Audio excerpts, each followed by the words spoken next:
والله يدعو إلى دار السلام ويهدي من يشاء إلى صراط مستقيم.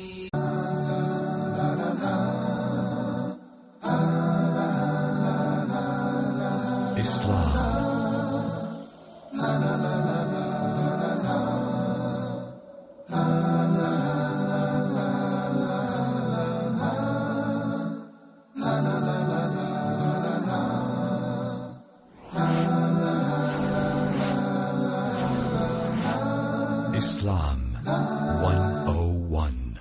Bismillah ar-Rahman ar-Rahim, walhamdulillah, wassalatu wassalamu ala rasulillahi amma ba'd. Welcome once again to a new episode of Islam 101. We have with us here today some of our respected guests. To my left we have Brother Saleh, Brother Sulaiman, and we have Sardal and my respected guest Nick. Today we're going to deal with another extremely important topic and concept in Islam that's centered around Muhammad ibn Abdullah, the Prophet and Messenger of Allah, the Prophet and Messenger of Islam, salawatullahi wassalamuhu alayhi. And that is the concept that he has been sent as a mercy to all of the worlds.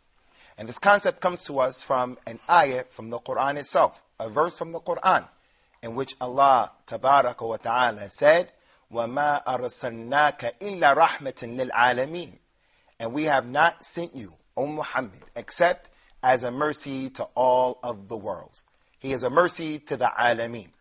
And as any and every Muslim knows, in Surah Al-Fatiha, the Al-Quran, the Al-Kitab, the first chapter of the Quran that we read at least 17 times every day, when we make our prayer, we ask Allah subhanahu wa ta'ala for a number of things, and we praise Allah.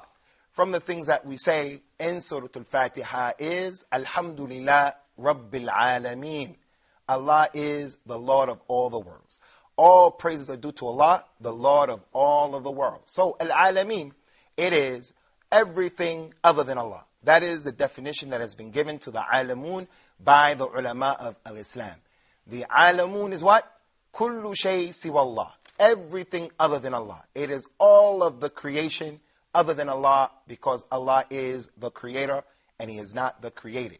So as it relates to this ayat and the issue of what we're dealing with today, وَمَا أَرْسَلْنَاكَ إِلَّا رَحْمَةً لِلْعَالَمِينَ, this ayat, this verse goes to show that Muhammad sallallahu alaihi wasallam is a mercy to all of the worlds, everything in existence. He is a mercy to the Muslims. He's a mercy to the non-Muslims. He's a mercy to the men. He's a mercy to the children. He's a mercy to women. He's a mercy to plants and vegetation. He's a mercy to the jinn. He's a mercy to the malaika, or the angels.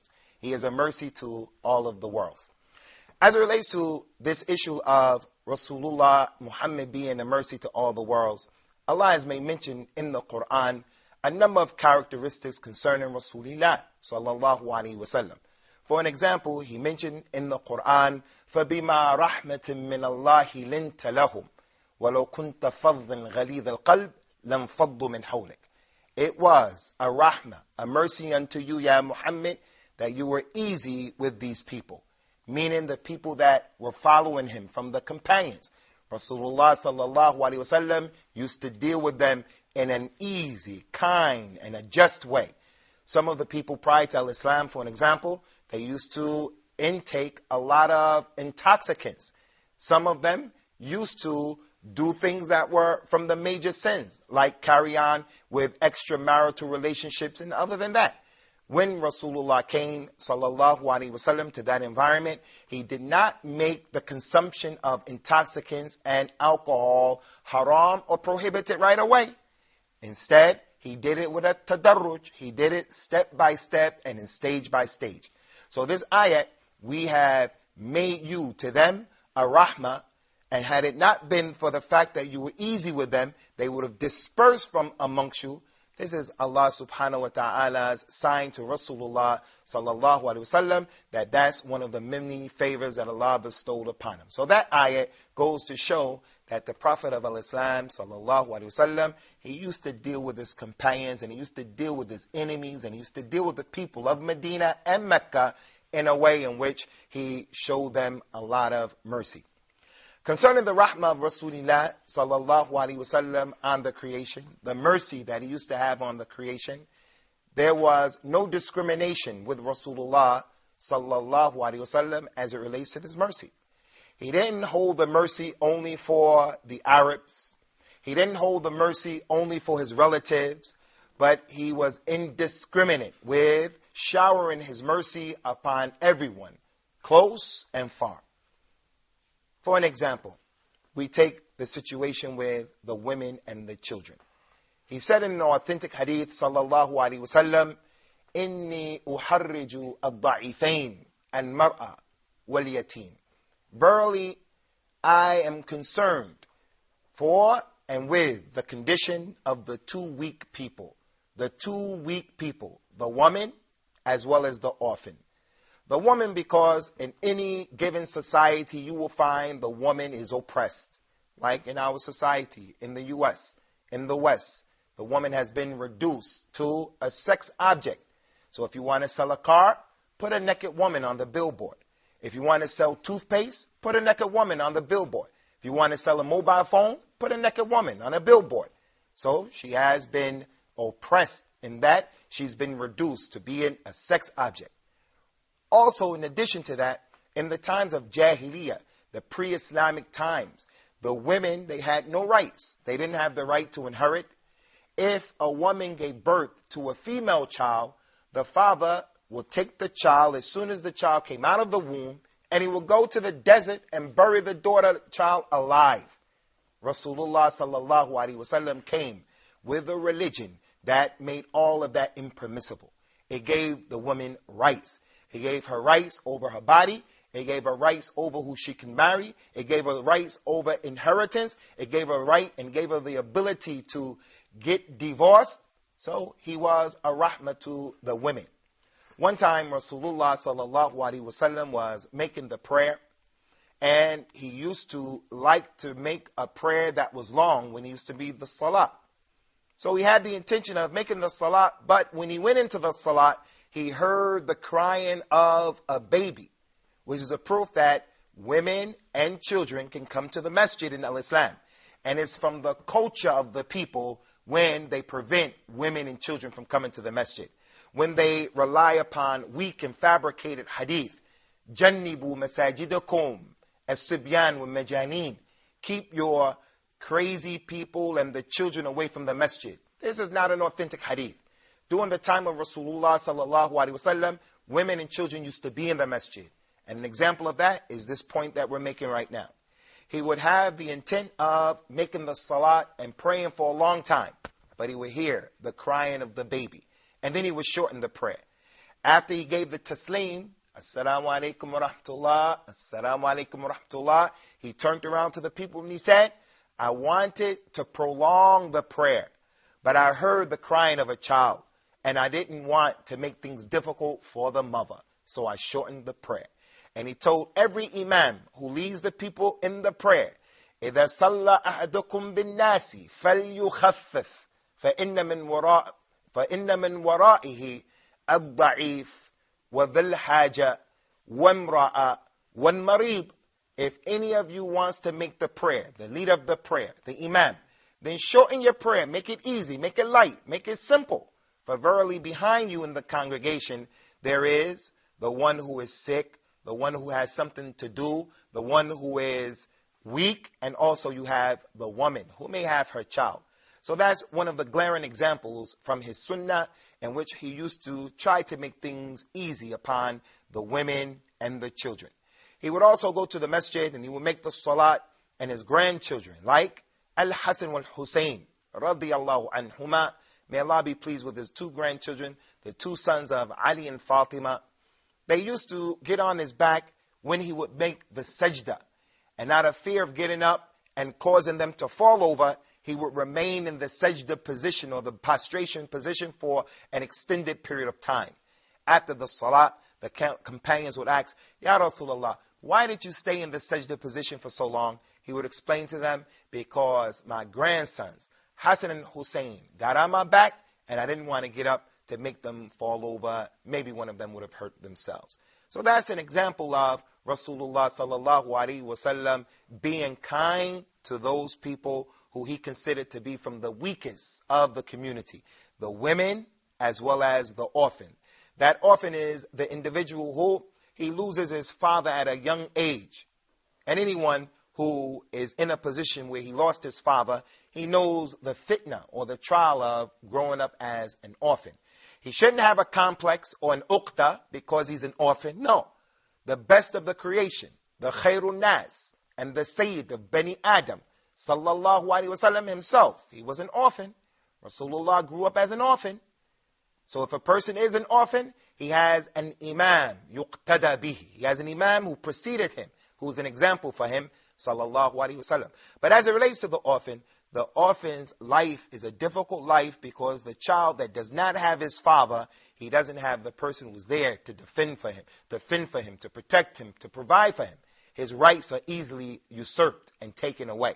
So the Prophet sallallahu alaihi wasallam used to look out for the rights of the orphan. And he said in an authentic hadith, "Ana wa kafil al-yatim kahatini fil jannah wa ja'ala usba'ayhi hakadha." He said, I will be in the paradise along with the one who takes care of the orphan.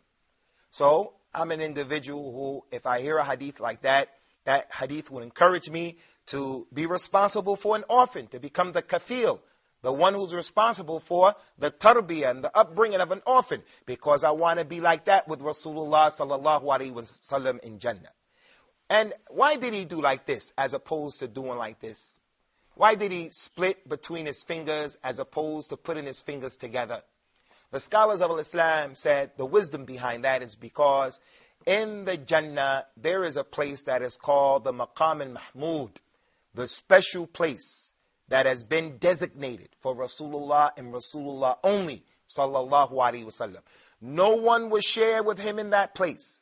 No Nabi, no angel, no prophet, no messenger, no angel, not even his wife or his child, no wali, no individual will be in that Maqam al-Mahmud, in that special place. They will be close to him, his family will be close to him, the kafil of the yatim, the one who takes care of the orphan, will be close to him, but no one will be in that place with Rasulullah sallallahu alaihi wasallam, because he is the khatim of the anbiya and the rasul. He is the seal of all of the prophets, and he is the best of Adam's children. So those are some examples of how he was a rahmah to certain segments of the society, in particular the woman as well as the orphan. Rasulullah sallallahu alaihi wasallam was also a rahmah, a mercy to the animals, in the way that he dealt with the animals and in the legislation that he gave concerning the animals. And we'll deal with that, inshallah, when we return from this break. هذا وصلى الله وسلم على نبينا الكريم. Islam 101. If you're 18 or if you're 80, if you've been Muslim for 50 years or 5 minutes, this is a show for you.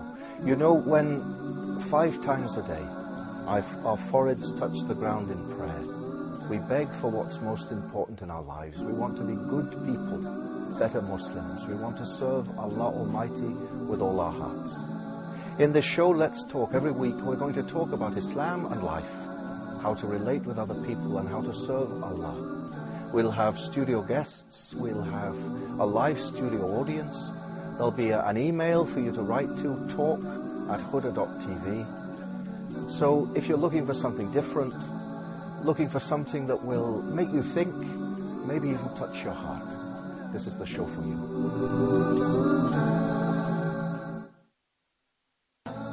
Islam 101. Welcome back to Islam 101, where we've been discussing the concept and the theory that Muhammad is a mercy to all of the worlds. And as we mentioned in the last segment, Muhammad sallallahu alaihi wasallam was also a mercy to the animals. He was a mercy to the animals in the way that he treated the animals himself, and in the way that he has legislated that Muslims should also deal with and treat the animals. He said in an authentic hadith, sallallahu alayhi wasallam, دخلت النار امرأة في حرة ما أطعمتها وما تركتها تأكل من حشاش الأرض. There was a lady, a woman, who entered into the hellfire because of a cat. She held the cat in the home, and she didn't feed the cat, nor did she allow the cat to go out in the earth to eat from the insects of the earth. So as a result of that, that lady went into the hellfire because of her cruelty to the animal. So that's a clear proof and a clear indication that Islam is a religion that takes care of the rights of the animals, and how Rasulullah sallallahu alaihi wasallam himself made a point that if you're going to hold and be responsible for taking the freedom of an animal, then you're responsible for treating the animal right by making sure you give the animal a place to live that's comfortable, and you also feed the animal correctly. Similar to it is that he made it impermissible for the Muslims to brand the animal on his face. There's a man, he owns camels, sheep, cows. So when he sends his animals out to the pasture to graze, he wants his animals to be distinct from the animals of other farmers, other herders. So what he does is he brands the animal. He wants to put on the animal a mark that would signify that it's his animal. Rasulullah sallallahu alaihi wasallam made it impermissible for someone to brand the animal on the face, because that is the ta'veed to the animal. We mentioned as well in one of the episodes that have gone by that he told us sallallahu alaihi wa ala alihi wasallam, إن الله كتب عليكم الإحسان في كل شيء فإذا قتلتم فاحسن القتلة وإذا ذبحتم فاحسن الذبحة وَلِيُحِدَّ أَحَدُهُمْ شِفْرَتُهُ وَلِيُرِحْ ذَبِيحَتَهُ.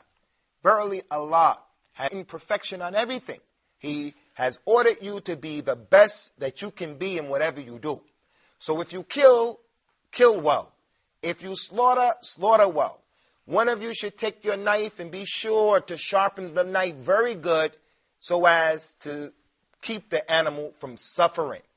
We find in the Western world, they hit the animal over the head with a sledgehammer. They take electrodes and they give the animal electric shock. The chickens, they put the chicken in boiling water and they kill them by drowning them and scorching them to death. If someone were to take a chicken and to burn them like that in burning water, scorching water in Islam, that meat is impermissible to eat, and the individual is also sinning. So all of those are some of the many examples of how he, sallallahu alaihi wasallam, used to be kind to the animals. From the miracles of Rasulullah sallallahu alaihi wasallam is an incident that took place when he was sitting down and a camel walked up to him and a camel started to make a noise. All of the people sitting around looked at the camel and they wondered what was going on. The camel was talking to Rasulullah sallallahu alaihi wasallam. Some people, when they hear something like that, because of their lack of faith, they'll think that this is a bedtime story for children. But we say, Allah, the creator of the heavens and the earth, the one who brought us out of the wombs of our mothers, the one who all of these miracles that are going on around us on a daily basis, signs, we say that he is capable of doing any and everything. We don't have a problem with believing in issues like that. The camel said to Rasulullah sallallahu alaihi wasallam in his own language, a language that Allah allowed Rasulullah to understand, that my owner is oppressing me. He puts a lot of burden upon me and he doesn't give me enough food to eat. Rasulullah sallallahu alaihi wasallam called the companions and he said, who is the owner of this camel? A man said, I'm the owner of the camel, ya Rasulullah. Rasulullah said to him, verily this camel has complained to me that you overburden him in the work and you also don't give him enough food to eat. So if any of you possesses animals, then take care of your animals. Inna dhulm, dhulumat, yawmul qiyamah. Verily oppression will be signs of darkness, causes of darkness, yawmul qiyamah, even as it relates to the animals. So we're going to stop there as it relates to this particular segment so that we could take some of the questions of our respected panel here, because I'm sure they have a lot of issues that they want to have dealt with. So, Nick, let's start with you, Nick. Any questions? Yeah, well, to be back to the question of human rights, I want to ask you a question. What are the female rights in Islam now? And how is compared to female rights feminists are struggling for? That's an excellent question, Nick, and actually it should be a topic unto itself. Muslims, as I mentioned in this segment, Muhammad is a rahmah to all of the worlds. In particular, he was a rahmah sent to defend and to take care of the rights of women. So, we've been mentioning over and over again, and we want to continue on this path, that we have to remain in the middle course, the sirat al-mustaqim. Al-Islam looks out for the rights of women, gave her the right to divorce, gave her the right to have a free choice in her will to get married to this one or not to get married to that one, gave her the ability to inherit, gave her the right to have something to say as it relates to the way the family structure is going to function. She has too many rights. There is a verse or a surah in the Quran, a chapter called Surah An-Nisa, the 4th surah of the Quran, the 4th chapter, all about the rights of the women. So Islam came to protect their rights, but we have to remain in the middle. We want to stay away from the extremes of the feminists, those women who want to be equal to the men. We say without apologizing, as Allah said in the Quran, وَلَيْسَ الذَّكُرُ كَالْأُنْثَى. The woman is not like the man, and the man is not like the woman. Both of them are perfect in the way that Allah has created them, and they both have their separate, unique jobs and roles and responsibilities. So the feminists, they seem to want to be exactly like men. They want to dress like men. They want to act like men. They want to be men in female bodies and in female minds. And this is something that is rejected by the religion of Al-Islam. We take care of their rights, but we make the distinction, as the distinction was made in the religions that came before us. The religion that Jesus brought, the religion that Moses brought, the religion that Abraham brought, all of them made it clear that the men had a role to play and the women had another role to play. And the role of the women is not a role of being subservient. That's not their role. They are worshippers of Allah. They are the Ama of Allah, the handmaidens of Allah. The man is Abdullah and the woman is Amatullah. He's the slave of Allah and she is also the servant of Allah. Both of them have been created to worship Allah, and He put rules and regulations that are general to both of them and certain rules and regulations that are specific to both of them. And each sex, they have to be happy and satisfied with how Allah has created them, as Allah said in the Quran, وَلَا تَتَمَنُّوا مَا فَضَّلَ اللَّهُ بِهِ بَعْضَكُمْ عَلَى بَعْضٍ. The men should not wish and desire to be like women and what Allah gave them virtues in, nor should the women desire to be like men in those things that Allah has given the men virtues and darajat, levels over the women. So that's an excellent question. If we were to remain in the middle and we found the happy medium, then both sexes will live in harmony with each other. But when the man wants to become a woman, he wants to become a homosexual, or the woman wants to become a man, she wants to be a lesbian, she wants to be equal to the man, that's when there's going to be corruption in the earth and there's going to be problems, because people lose the role. The child is not the parent and the parent is not the child. The leader is not the one who's the subject and the subject is not the leader. Everyone has to hold on to his role. Any one of you want to ask a question? Salih. My question is that if it is true that Islam came to provide women all rights taken away from her, why is a man allowed in Islam to be a leader, an imam, and a woman is not allowed?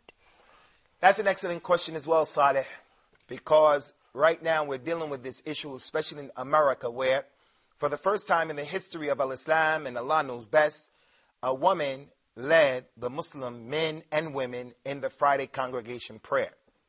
This is the first time this has ever happened in Al-Islam.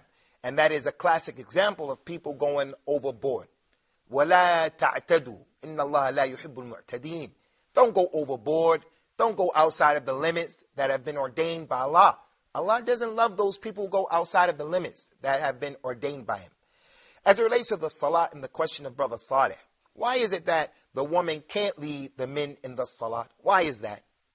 Well, there are a number of reasons behind that, a number of wisdoms behind that. First of all, the woman does not pray all month long. There is a time of the month where the woman can't pray as a result of what happens to her naturally.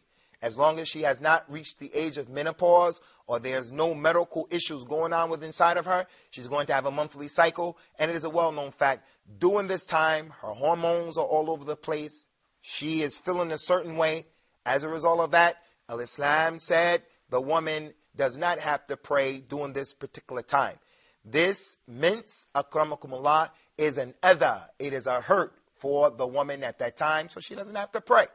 So that is one reason that disqualifies her from leading the men in the salah. Another issue is that the positions of the salah and the way that we pray and the way that we make our movements in the prayer.